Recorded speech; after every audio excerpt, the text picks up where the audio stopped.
C'est la grande édition du journal sur Actu 30 à télévision. Messieurs et dames, bienvenue à vous. Présidentielle 2024 aux États-Unis d'Amérique, le républicain Donald Trump a été élu 47e président au pays de l'oncle Sam. Il est sorti en tête face à Kamala Harris, son challenger, avec plus de 51% du suffrage. Et désormais, président des USA a promis de redorer l'image de son pays et instaurer l'état des droits et la justice pour tous.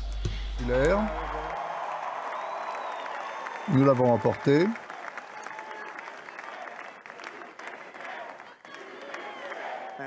Merci.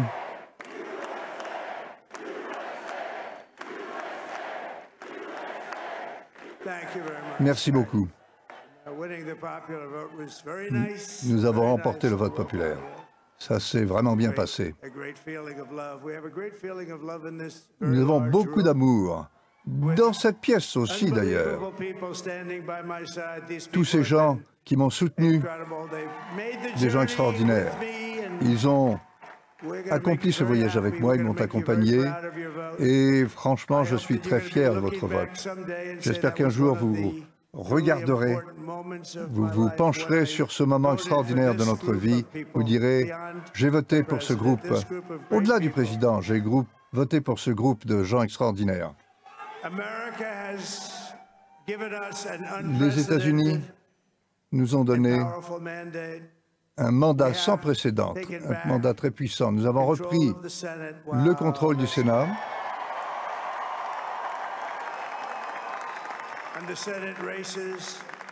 Et ces votes au Montana, au Nevada, au Texas, en Ohio, au Michigan, au Wisconsin, le grand Commonwealth de la Pennsylvanie, on les a tous gagnés. C'est le mouvement MAGA qui les a emportés. Et nous avons travaillé avec les sénateurs. Le nombre de victoires au Sénat était absolument incroyable.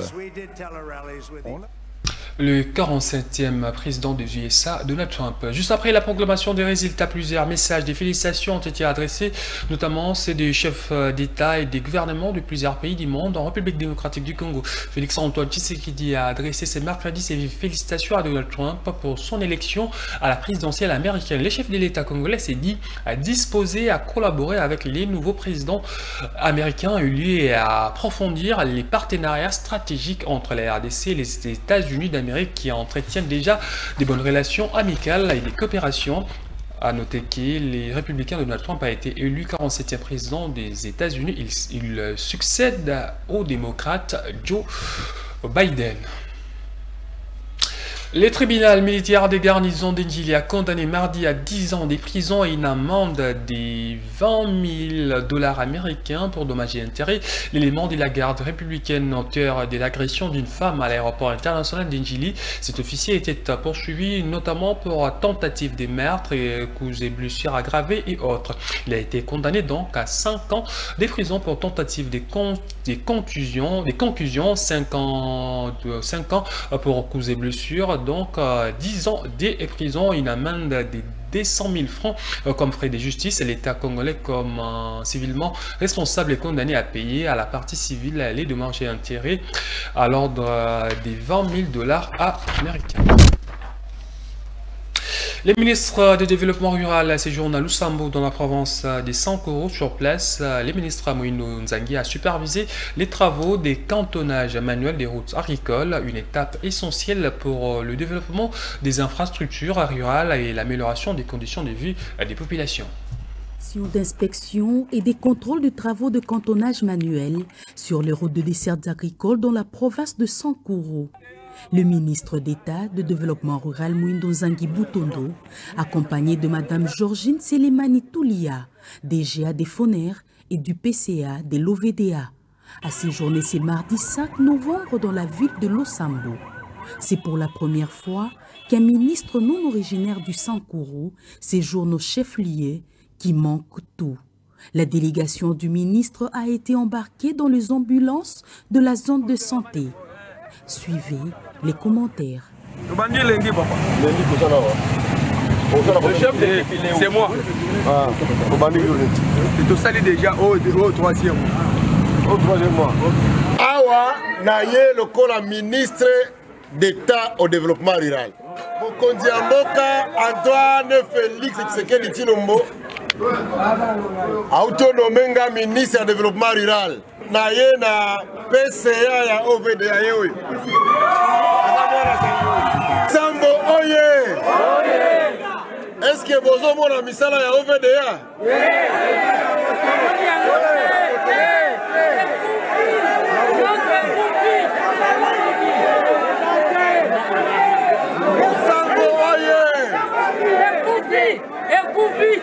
Est-ce que vous avez un message à OVDA? Voyage na Bengaka, maman oya pesa kamo solo na OVDA. Et que na République démocratique du Congo, tout un organisme moko bango ba pesa kambongo na OVDA na office de route. Abia bango foner. Mokonja foner yoyo. Yemoko aye po atala soki mbongo apesaka esalaka musala. La ma réaction à bino wana donc tout le monde déjà rapport ndenge ezali. Nye. Yango wana gouverneur de province à Sangourou ayaki na biro na ngai elongo na ba député nyonso à Sangourou pona ya awa. Pona kobanda misala ya kosala banzela. En gouverneur ya pesa ki priorité na ye. Pona ye nzela liboso il faut kaka lo sambo lubefu. Lusambo Bujimai.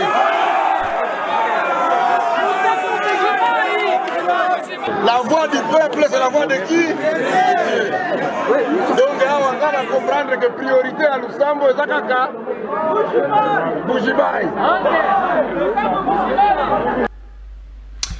Le gouverneur Grace Bilolo s'est entretenu à Matadi avec les administrateurs des 10 territoires de la province du Congo central autour de plusieurs sujets dont la sécurité dans les entités territoriales, les conditions vitales des populations riveraines ainsi que les conditions de travail des administrateurs du territoire. Face au chef de l'exécutif provincial, ces administrateurs ont soumis leurs préoccupations notamment concernant l'insécurité causée par Mobondo. Le gouverneur Grace Bilolo a promis une réponse musclée pour rétablir la sécurité et l'autorité de l'État. Plusieurs préoccupations ont été présentées samedi 2 novembre 2024 au patron de la province, Grace Nkwanga Maswangi Bilolo, par les administrateurs de tous les 10 territoires du Congo central venus rencontrer l'autorité pour son implication en vue des solutions durables à certains problèmes. Vous savez qu'à l'heure qu'il est, l'insécurité n'est pas simplement dans un seul coin. Dans mon territoire, il y a ces phénomènes Mobondo qui commencent à inquiéter. Et comme ça commence déjà à se transporter aussi dans les autres territoires, c'est une question qui a été pratiquement au centre de nos entretiens avec l'autorité provinciale. Mais la réponse est satisfaisante. L'autorité ne dort pas. Il met toutes les batteries en place pour pouvoir résoudre cette question. Notamment, moi j'ai arraché une promesse d'une équipe qui descend à Kimvula juste pour aller très bien approfondir la question en vue de trouver des solutions. Mais en attendant, il y a déjà des coins qui sont déjà occupés par le militaire pour essayer de contrer ce phénomène. Et même le phénomène des coupeurs de route n'a pas été laissé en reste. Le gouverneur de province, en sa qualité de patron, leur a adressé un rappel d'un bon nombre de conduites à suivre relatives à la gestion des entités territoriales. Le ministre provincial de l'Intérieur, qui était à la tête de cette délégation, en a fait le point. Beaucoup de questions ont été évoquées au cours de cette réunion par son Excellence Monsieur le gouverneur, parlant notamment de la gestion au quotidien des territoires. Vous savez que les administrateurs des territoires sont au quotidien avec la population. Et donc, ils devraient être, n'est-ce pas, armés d'un certain nombre de choses. Ils ont aussi exprimé beaucoup de préoccupations concernant la gestion en soi, la sécurité et la bonne marche de leurs territoires respectifs. Et donc, du reste, Il est, n'est-ce pas, prévu dans les jours qui viennent ici, une réunion importante avec les différents animateurs des territoires qui composent le Congo central. Il faut dire qu'une série d'ateliers de remise à niveau en faveur des administrateurs des territoires de la province est projetée incessamment. Ces chefs d'entités territoriales ont participé bien avant cette réunion à un atelier concernant le rebasement des forêts et savanes de la province. À noter.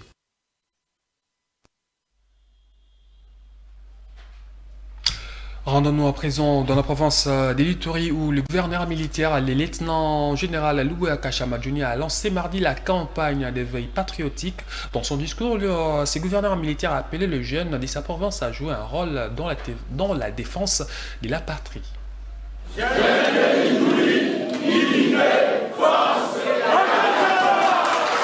Les jeunes de l'Ituri sont appelés à prendre leurs responsabilités en main car l'avenir de cette province repose sur leurs épaules. C'est dans ces termes que le gouverneur militaire de l'Ituri s'est exprimé aux jeunes de Bunia lors du lancement de la campagne sur l'éveil patriotique en Ituri. Pour le lieutenant général Loué Kachama Junior, cette catégorie sociale doit s'opposer à s'enrôler dans les rangs de groupes armés qui ont ouvert plusieurs centres d'entraînement en Ituri. Dans notre province aujourd'hui, il y a des recrutements et il y a des centres de formation. Et toute cette jeunesse qui est présente ici le sait. Si cette jeunesse ne le sait pas, voilà une occasion pour qu'elle soit informée.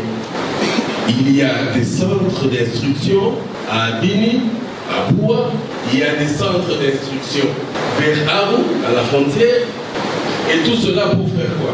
Pour permettre aux étrangers de venir s'accaparer de notre chère province. Il y a une réponse que cette jeunesse qui est ici présente, une réponse qu'elle doit donner à ce recrutement-là, à cette formation, à cette manipulation, pour que cesse à jamais cette violence. Et cette réponse est bien trouvée. Elle est bien trouvée parce qu'aujourd'hui, on va parler du patriotisme. Et donc, je me rends compte qu'au niveau stratégique, que ce soit le président de la République, que ce soit Madame la Première ministre, vous avez compris et vous avez répondu à l'appel de cette jeunesse parce qu'elle est consciente.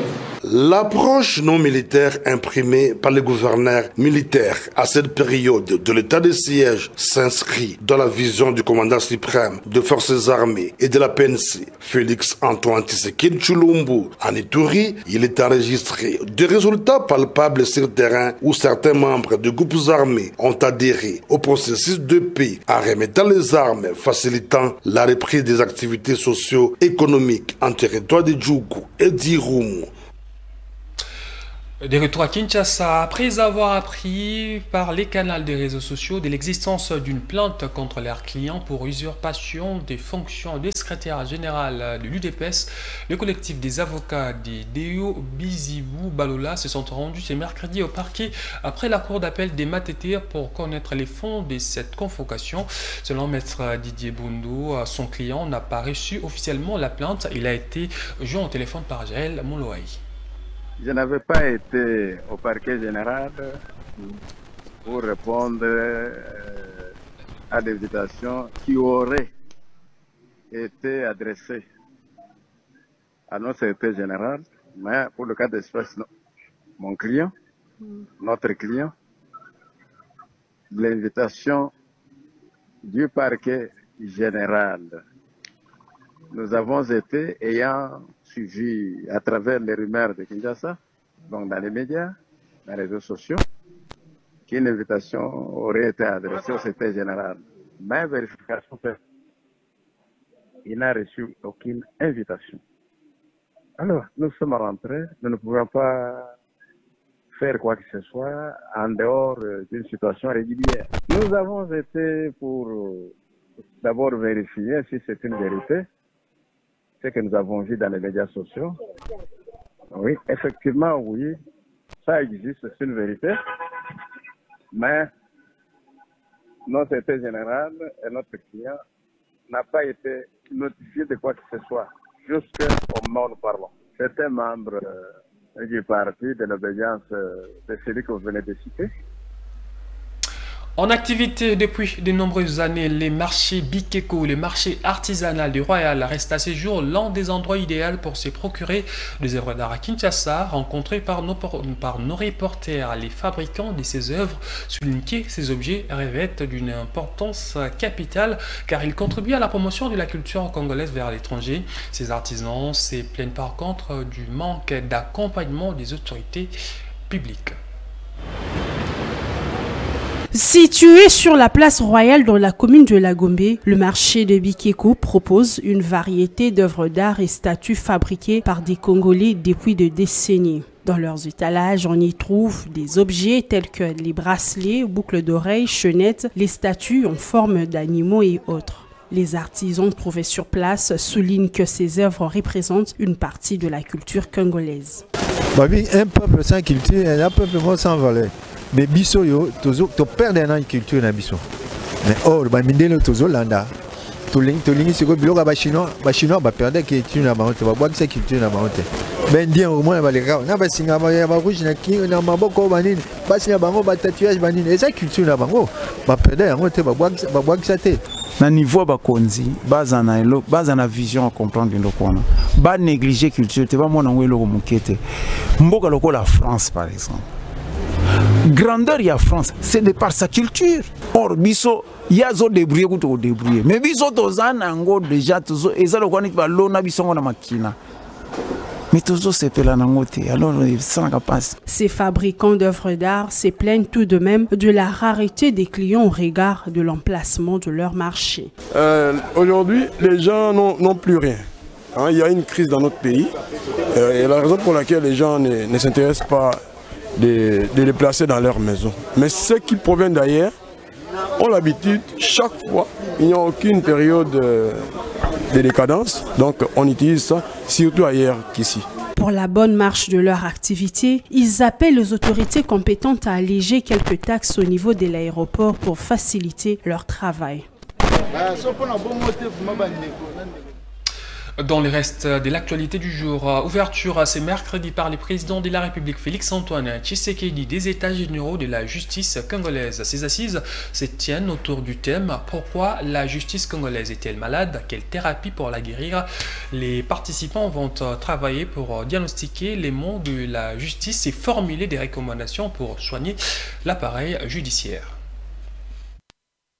Le président de la République en a parlé, la justice congolaise est malade. La phrase « Aujourd'hui au cœur des États généraux de la justice » prévue du 6 au 13 novembre prochain, ce bal du secteur judiciaire a connu pour son ouverture la présence de l'invité de marque, le président Félix-Antoine Tshisekedi Tshilombo. La première ministre et le membre de son gouvernement étaient également présents pour ces travaux qui réunissent plusieurs parties prenantes, magistrats, avocats, greffiers, huissiers et autres membres de l'appareil judiciaire, tous a appelé à réfléchir sur une thérapie de choc en vue de guérir la justice. Le thème « Pourquoi la justice congolaise est-elle malade? Quelle thérapie pour la guérir ?» rime avec le souhait que ces travaux constituent un véritable laboratoire pour déceler les maux de la justice, a expliqué dans TAM le bâtonnier national maître Michel Chebele. De ces assises, plusieurs recommandations sont entendues, mais surtout leur exécution. Le président de la Cour constitutionnelle et du Conseil supérieur de la magistrature, Dieudonné Kamuleta, a dans son intervention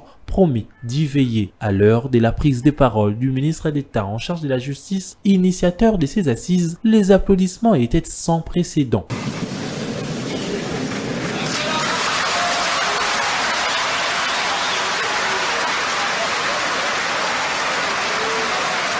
Constant Moutamba a de manière pédagogique expliqué ce qu'est la justice, les composantes qui entrent en jeu avant d'établir sur les mots qui rongent l'appareil judiciaire congolais. Le ministre n'entend pas décolérer à sa volonté de concourir au développement de la République démocratique du Congo à travers sa justice. 7 Congolais sur 10 sont insatisfaits de la manière dont notre justice est distribuée et administrée.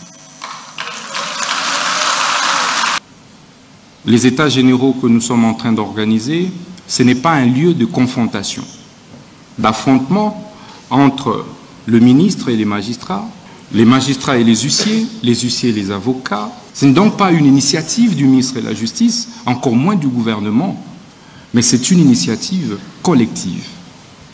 J'invite donc les uns et les autres à travailler de telle manière que nous puissions avoir des recommandations qui puissent déboucher sur des réformes courageuses. Celles qui pourront toucher, pourquoi pas, à la révision de la Constitution. Des déclarations ponctuées des acclamations qui se sont également succédées au moment du discours du chef de l'État. Félix Tshisekedi a encouragé Constant Mutamba. Il a promis de sanctionner ces Cubains dans les antivaleurs. La nation vous observe et sachez que tout manquement, toute défaillance, tout compromis avec la probité et la droiture sera désormais sanctionné.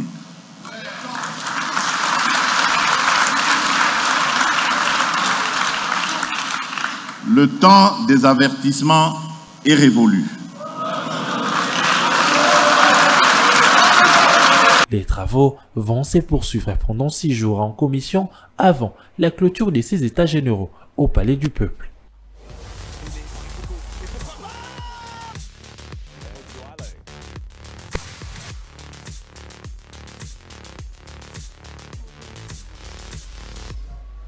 Vous l'avez deviné, c'est les sports à présent en stage des préparations à Kinshasa en prévision des éliminatoires du championnat d'Afrique des Nations 2025. Les léopards A-prime de la République démocratique du Congo ont livré un match d'évaluation le mardi 5 novembre au stade des Martyrs de la Pentecôte. Cette rencontre s'est soldée sur la note de 2 buts pour chaque camp. Ces stages d'évaluation et des cohésions va se clôturer le 9 novembre prochain. À noter que la RDC aura comme adversaire pour les tours préliminaire du Chan, les Tchad. La rencontre entre les deux sélections est prévue au mois de décembre prochain. L'Olympique Club Renaissance du Congo a concédé sa deuxième défaite des suites en championnat national de football après avoir été battu par New Jack FC par un score fleuve de 4-0. C'est mercredi 6 novembre au stade des Martyrs dans un match comptant pour la 5e journée du groupe E. Les Oranges de la capitale congolaise a mené au score dès la première période. Après l'ouverture du score des Bola Boto ont concédé 3 buts en deuxième période après les réalisations des Bindala Lokongo contre son camp Bola Boto et Ilenda Kangoku. Après cette deuxième défaite des suites, Renaissance du Congo compte désormais 8 points après 6 matchs joués, dont 2 victoires, 2 nuls et 2 défaites. De son côté, New Jack a enregistré sa première victoire de la saison en championnat national de football et compte désormais 5 points. C'est la fin de cette édition du journal. Grand merci à vous de nous avoir suivis. L'actualité reste en continu sur le www.actu30.cd et sur nos réseaux sociaux.